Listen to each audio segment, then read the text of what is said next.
رجا یعنی خوشی، امید، ایک ہے خوف، ایک ہے امید۔ خوف اور امید کی ایک بڑی ہی پیاری مثال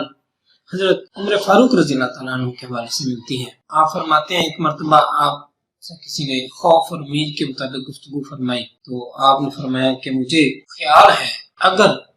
قیامت والے دن اللہ تعالیٰ نے کہا کہ میں نے سب انسانوں کو بخش دیا ہے اور صرف ایک انسان کو دوزخ میں ڈال رہا ہوں تو مجھے ڈر ہے کہ شاید وہ ایک میں۔ اور امید کی کیفیت یہ ہے کہ اگر اللہ تعالیٰ نے قیامت والے دن یہ فرمایا کہ میں نے سب لوگوں کو دوزخ میں ڈال دیا ہے اور کسی ایک شخص کو بخشا ہے تو مجھے امید ہے کہ وہ ایک شاید میں اندازہ کیجیے، یعنی خوف کا معیار اور درجہ بھی کہاں پر کہ سب لوگوں میں سے ایک، اور ڈر کا اور خوشی کا امید کا درجہ بھی کہ سب لوگوں میں سے ایک، اس درجے پہ تو پھر اسی موقع پر ہی حضور صلی اللہ علیہ وسلم کا یہ فرمان جو ہے وہ سمجھ میں آتا ہے بہتر انداز میں، الایمان بین الخوف والرجا، خوف بھی اور امید بھی دونوں کی درمیانی کیفیت۔ رجا کی جانب بڑھتے ہیں۔ شیخ احمد ضرور فرماتے ہیں کہ اللہ تعالیٰ کے فضل و احسان پر اعتماد کرنے سے دل میں جو سکون کی کیفیت پیدا ہوتی ہے اسے رجا کہتے ہیں، لیکن رجا کے ساتھ ساتھ عمل بھی ضروری ہے کیونکہ عمل کے بغیر رجا خود فریبی ہے۔ اللہ تعالیٰ نے ہمیں رجا کی ترغیب دی ہے اور مایوسی سے روکا ہے۔ ارشاد باری تعالیٰ ہے قل یا عبادی الذین اسرفوا علی انفسہم لا تقنطوا من رحمت اللہ ان اللہ یغفر الذنوب جمیعا انہ هو الغفور الرحیم۔ آپ فرمائیے اے میرے بندو جنہوں نے زیادتیاں کی ہیں اپنے نفسوں پر، مایوس نہ ہو جاؤ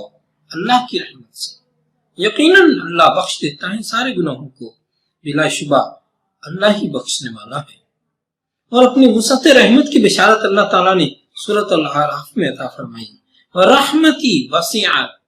كُلَّ شَيْءٍ، میری رحمت کشادہ ہے ہر چیز سے۔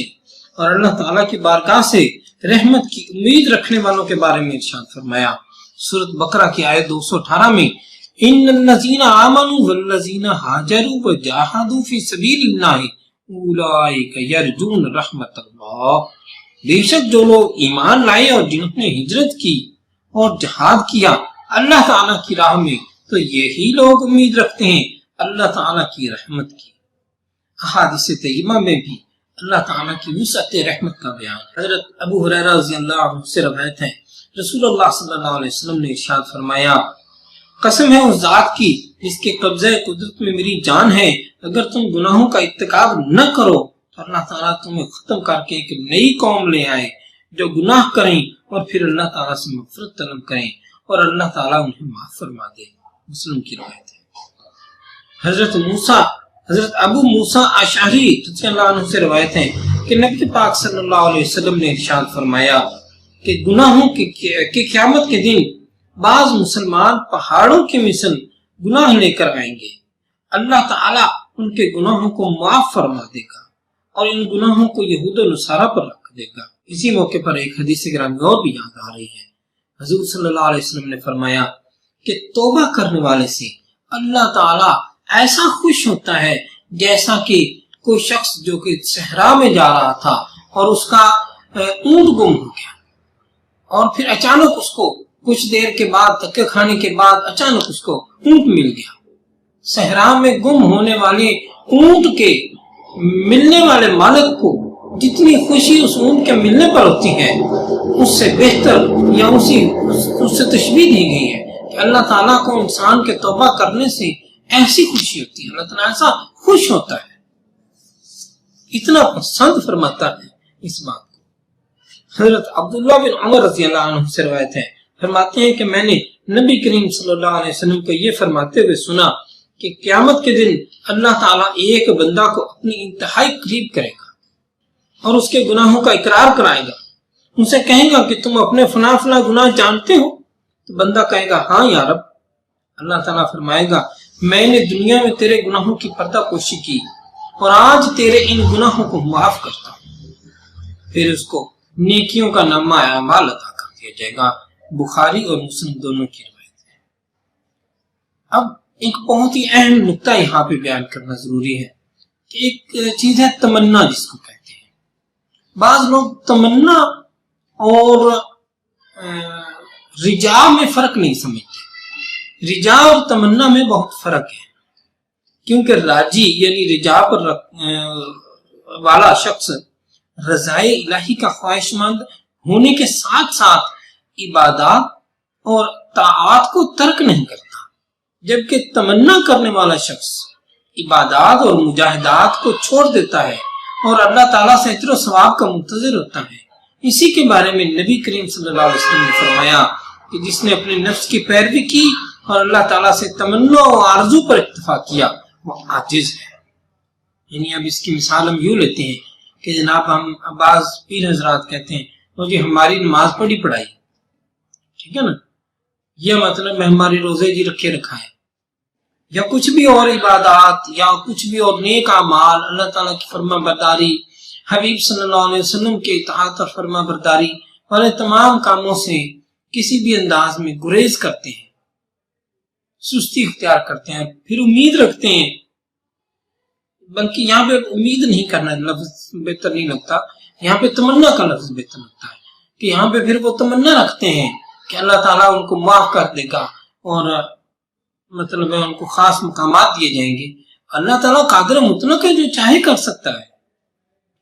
اس کو کوئی روکنے والا نہیں ہے۔ اللہ تعالیٰ چاہے تو سارے انسانوں کو دوست میں لا دے، کوئی اس کا ہاتھ پکڑنے والا نہیں ہے، اور اللہ تعالیٰ اگر چاہے تو سارے کافروں کو بھی جنت میں ڈال دے، کوئی اس کا ہاتھ روکنے والا نہیں ہے۔ لیکن بات ہو رہی ہے اصول و ضوابط کی، بات ہو رہی ہے قاعدے ضابطے اور طریقے کی، اصول کی، تو اس کے مطابق طاعت ضروری ہے رجا کے لیے، امید کے لیے۔ امید تب ہو سکتی ہے جب آپ نے کچھ نہ کچھ عمل بھی کیا ہو، اور اگر عمل بالکل بھی نہ کیا ہو اور صرف تمنا ہی رکھی جائے کہ جناب ہم کریں بھی کچھ نہ تو فائدہ بھی ہو، تو یہ کچھ اچھا مناسب نہیں ہے۔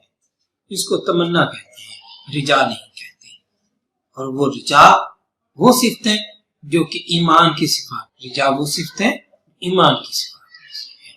کیونکہ الایمان بین الخوف والرجا، کیونکہ جو بھی اللہ تعالیٰ کی بارگاہ سے رجا کا طالب ہوا اسے چاہیے کہ اخلاص کے ساتھ محنت اور کوشش کرے یہاں تک کہ وہ اپنے مقصود کو حاصل کر لے۔ اللہ تعالیٰ نے اسی چیز کی طرف سورۃ الکہف کی آیت نمبر 110 میں ارشاد فرمایا، فَمَنْ كَانَ يَرْجُو لِقَاءَ رَبِّهِ فَلْيَعْمَلْ عَمَلًا صَالِحًا وَلَا يُشْرِكْ بِعِبَادَةِ رَبِّهِ أَحَدًا۔ بس جو شخص امید رکھتا ہے اپنے رب سے ملنے کی تو اسے چاہیے کہ وہ نیک عمل کرے اور نہ شریک کرے اپنے رب کی عبادت میں کسی کو۔ جب بندہ عروج شباب میں گناہوں میں مستغرق، نفسانی خواہشات میں گرا ہوا ہو تو اس کو چاہیے کہ وہ جانب خوف کو رجا پر غالب رکھے۔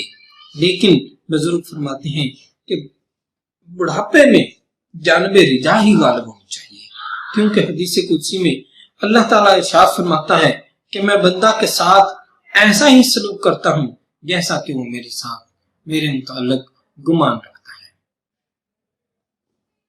اسی طرح حضرت جابر بن عبداللہ رضی اللہ عنہ سے نبی کریم صلی اللہ علیہ وسلم سے روایت کرتے ہیں،